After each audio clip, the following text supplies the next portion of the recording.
All right, here we are, day one. Got the car up on jack stands, got the fluids all up to temp, about to drain out all the coolant, all the oil, and then yeah, on to the next steps. Got a nice little engine hoist here, got my creeper, my doggy, and then a whole bunch of fucking tools I had to fucking buy. But you know what? We're doing this shit. All right, I'll see you guys at the next step. All right, here we are underneath the car. Just got the oil drained here, got the oil filter drained.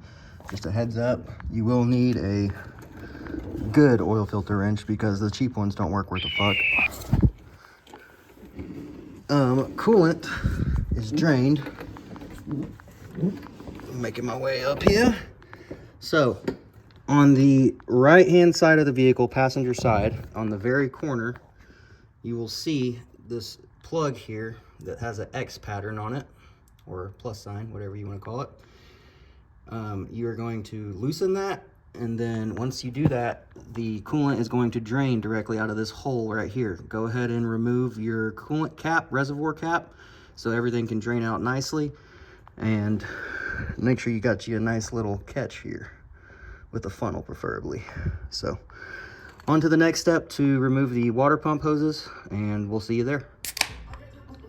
All right, y'all, so back to it. So we got the hoses disconnected from the water pump. That'll be these two here and here. You're gonna need a set of hose clamp pliers, and you're also going to need to just kind of pull the shit out of these motherfuckers. There's not a lot of wiggle room, so it takes a little bit of manhandling. Once you're done with those, you can just tuck this hose here up out of the way, and then make sure you have something underneath to catch the coolant that comes out of here once you pull these hoses off. Also went ahead, got all of these fenders covered with this stuff here I got at Home Depot. It's just like shelf liner stuff. It's a lot cheaper than trying to get actual covers for it. So like to go ahead and do that so that when we're leaning over the car working on it, we're not damaging anything. So go ahead and get all that done, and then we'll be on to the next step. Little pro tip I forgot to add on here: get you some just cleaner of some kind, just a little detailer. Be a good idea to go ahead and get your fenders cleaned up before you put anything on them. That way, when this is wiggling back and forth, it's not sitting there scratching your paint, whatever's underneath it. Just wanted to go ahead and add that in there.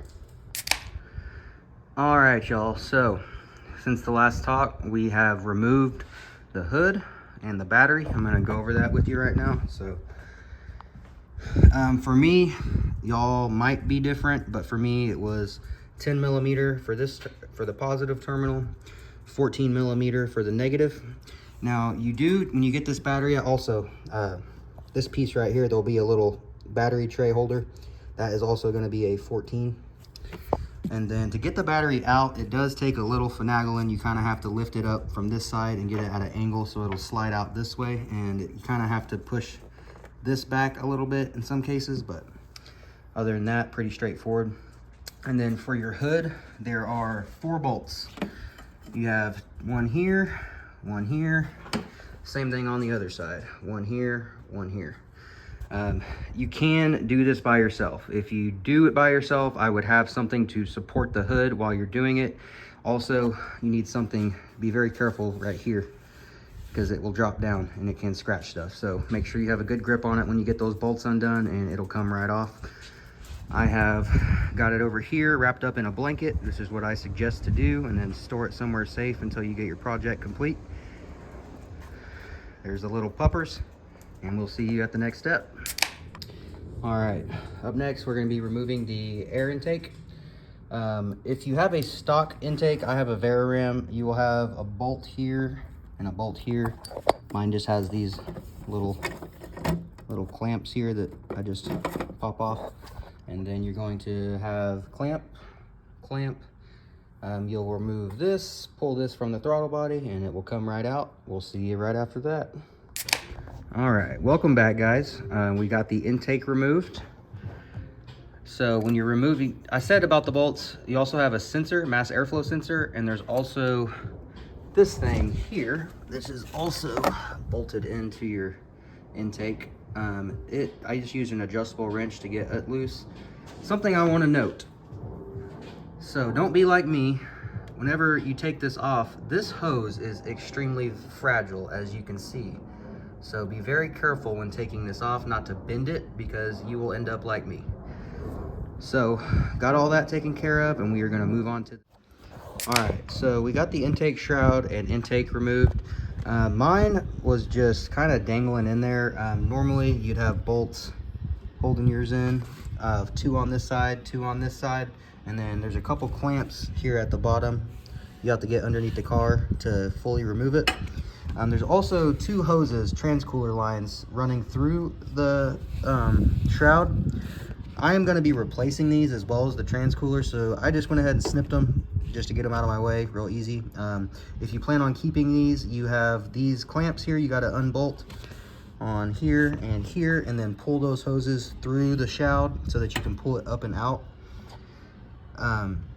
Yeah, that's pretty much it on that. We're going to get on to the next step. So far things are moving slowly but surely. All right guys, so we're back. Right now we are going to be working on, we just removed the intake shroud and the intake. We're going to be working on removing the radiator and all the stuff with it, as well as the hoses. Looks like we got a bunch of hose clamps.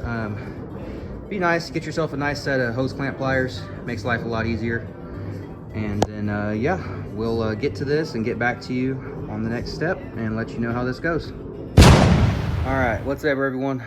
Jacob here. I just wanted to let y'all know the next step. Grab a fucking beer. All right, so quick update. A lot has happened since we last talked, but my buddy here, he came through, helped me out with a lot of stuff. So got the radiator removed, got the fuel rails disconnected, and now we're going to be working on getting this intake manifold taken apart. So yeah, here we are. All right guys, what's up? Had a little bit of a skip ahead, but we've got the radiator removed, and we are now also got the water pump removed. So got bolts, boom boom boom boom. There's like, I think a total of 6 of them, maybe. Yeah, holding that on, it comes off super easy. Also got the alternator removed, same thing with it. Just bolt here, bolt here, bolt here, pop, comes right off. There's a hose here with the water pump with a clamp on it. You're gonna have to disconnect that bad boy. Now we're gonna be working on, we got this fuel rail disconnected here. It takes a fuel line disconnect tool to get that disconnected. We're gonna be getting the ignition coil packs off. We've already got those unbolted, about to pop those out. And yeah, after that, we're gonna be working on getting this intake manifold taken off. And yeah, we'll see you there. All right, so here we are. Got the coil packs taken off. So you got bolts here, here, here, here, kind of all the way around. Super easy. Once you get those bolts, just literally get a socket, break them loose, and you can just, with your fingers, pop them right off. One thing I haven't told you guys that you definitely need to be doing, get you a baggie, and all these different bolts you're taking off, all these different things, put them in separate bags and label them so that when it comes to reassembly, much easier to know where everything goes. You're not trying to just sit there and figure out where goes what. So do that to both sides. Same thing on this side, no different. You will need an extension to be able to get to the spark plugs, by the way. I don't know if I told y'all that or not, so when removing the spark plugs, do use an extension. Oxygen sensors, getting those disconnected, super easy. Pop these little tabs up right here on each side, pop, pop. So next we're gonna be working on getting the fuel rails and injectors taken out, and then from there, the intake manifold. All right, here we go. And there's the dog. All right, we're back. So since we last talked, got the fuel injector connections disconnected, which are these right here. You got one on each cylinder. Super easy. You just have this tiny little clip right here. You're gonna pop that, boom, right off. All along here. Same thing on this side.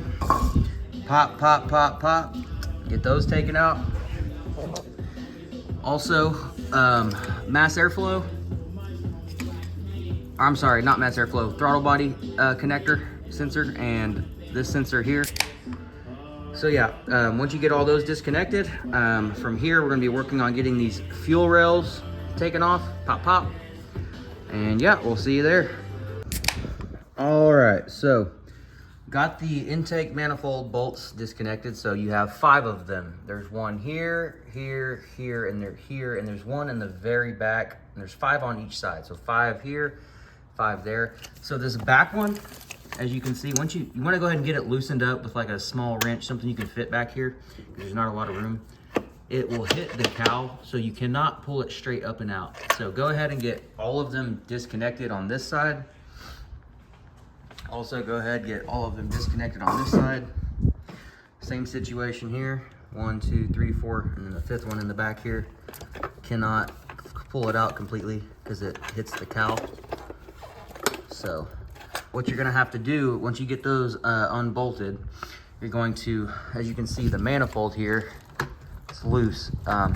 Doing this by yourself is a little bit of a trick. You're gonna have to pick the back up of this manifold up so that you can pull these bolts up and out of the block while also pulling it forward to get it off. So that is what I'm about to be doing. Yep, and then we're gonna get on to the next steps.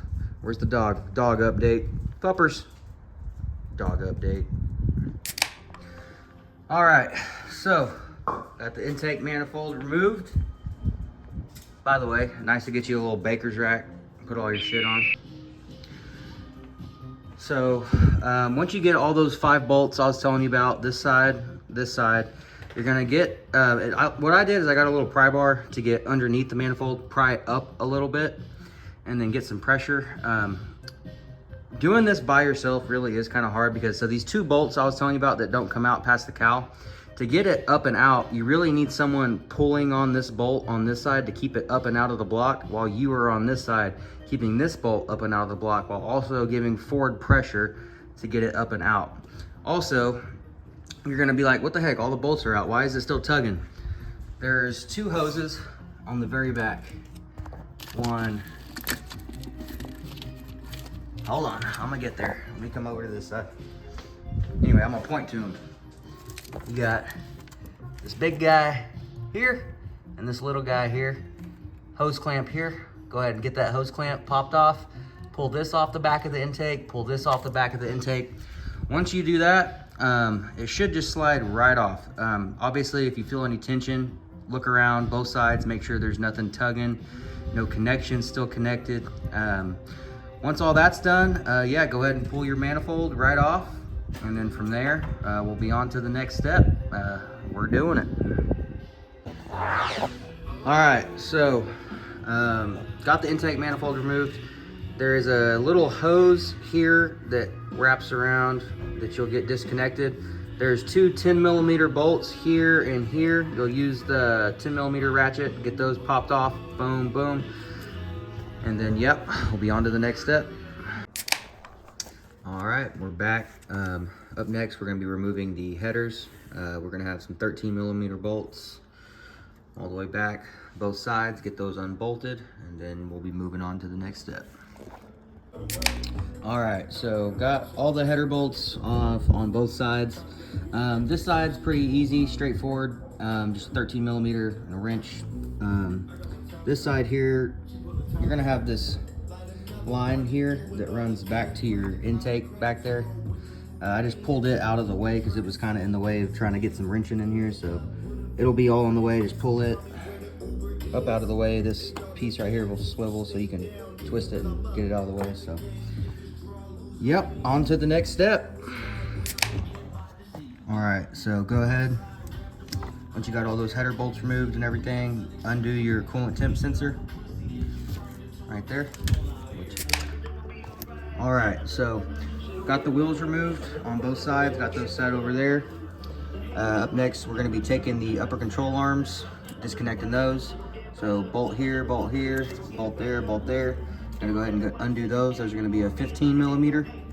And then after we do that, we're gonna be lowering the cradle. So we'll get to that next. All right, so got the upper control arm bolts removed. Up next, we're going to be undoing these shock bolts here. So coming in, these guys right here on each side. You're going to need 13 millimeter open end wrench and 13 millimeter socket. So you can go ahead and get those taken off on both sides of the car. Once we get that done, we'll be moving on. All right, so we just got finished getting the upper control arms disconnected and everything, and the shock bolts. So up next, we're going to be removing the exhaust and headers. So going to need to get underneath the car, and there's going to be these little clamps, exhaust clamps, all the way down. Got 2 here, I think 2 more down there. So get all those unbolted. We can get the center taken out. Once you do that, you should be able to finagle these headers up out of here. So we're gonna get to working on that, and we'll see y'all at the next step. All right, everybody, we're back to it. So since we last talked, we've got the headers on both sides dropped. So few things I want to help you guys out. So this side comes out fairly easy. You just undo those exhaust clamps, pull the exhaust, and the headers literally just drop right down on this side. This side, however, likes to be a little bit tricky. So to get this side off, I did have to go and remove the starter, which is located, let me get under here. So starter's located right here. So there's going to be 2 bolts that hold it in. They're 13 millimeter. You're going to undo those, and then once you do that, you need to come around to the top. I actually got a ladder and stood up inside my engine bay because it was a lot easier to get to these bolts. So little tip there. Once you get these bolts undone, come to the top. There's these connectors. You need to undo this connector, and then these engine harness wires right here. So you're going to undo the bolts on those on the top, pull these off. From there, you'll be able to yank the starter off, get it out of the way, and then once you do that, the headers you're going to notice are still, when you're trying to pull them out, they're hitting on the subframe or cradle here. So what I did is I undid the cradle bolts. You can see here down to the last few threads on the front here, and also here. That allowed enough clearance for the headers to get up and out of here. So when you do that, take some precaution. I got a jack here jacked up with this block with supporting the cradle, just in case for whatever reason these bolts decide they don't want to hang on anymore. We're not gonna, get crushed. So yep. All right, so once you get your exhaust drop down, you're going to remove this torque tube plate. I already got it dropped off, but there will be a plate right here. It's got like 100,000 little 8 millimeter screws all this side and on this side. So get those unbolted and then get that taken off, and we'll be on to the next level. All right, so went ahead and took the bumper off. This step is not really 100% necessary, but for me, needed to try to get as much room as I could to get the cherry picker as far back as I can, so I went ahead and got it off. Just a whole bunch of fasteners along the fender liner on both sides, screws along the bottom, and then there's some screws here, and also some tabs to go along here. So, and then it just will pop right off. All right, y'all, so had a little bit of a jump ahead here again. So what we've done since we got the front bumper taken off, went ahead and we unbolted all of the bolts for the subframe. So there's a total of, I think, 2. You have a bolt here and a bolt here, and then you have to disconnect your motor mount there in the back, and you'll disconnect it from the top. Once you get all those disconnected from both sides, you'll need to get you a I'm using this motorcycle lift, but you need some kind of transmission slash something to keep this subframe supported, so you can go ahead and lower the subframe.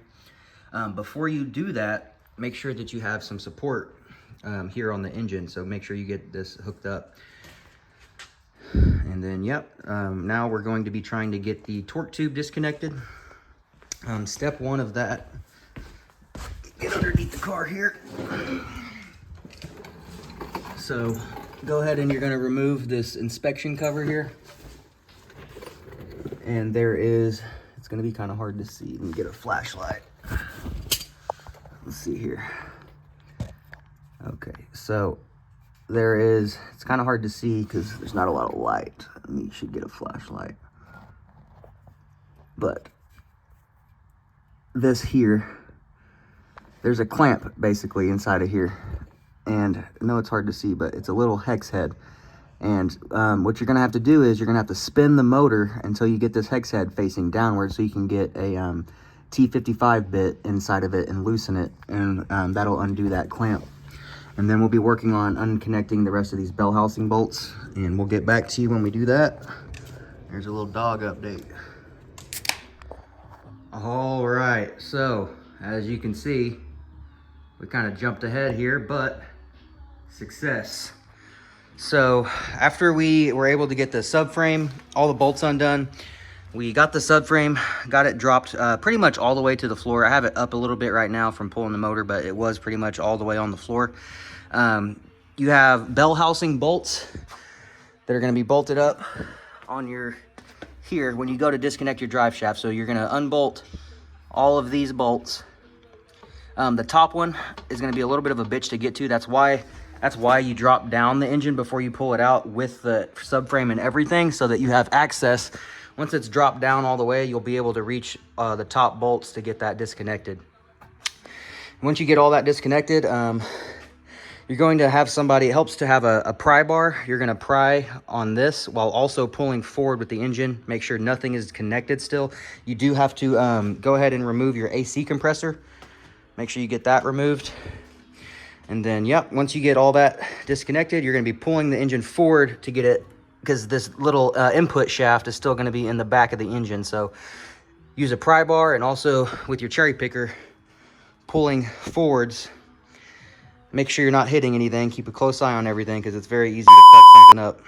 And it's going to, eventually it'll slide right off of that input shaft. Make sure you have something ready to catch and support this whenever it's there. So either put a jack on it or have a jack stamped underneath it. So once this input shaft comes out of the engine, this is going to drop down. So make sure you have something to catch it. And then from there, lift the engine up and out. And yeah, that's it right there. So we're going to start disassembling this thing, figure out the cause of failure, and we'll update you guys here in a bit.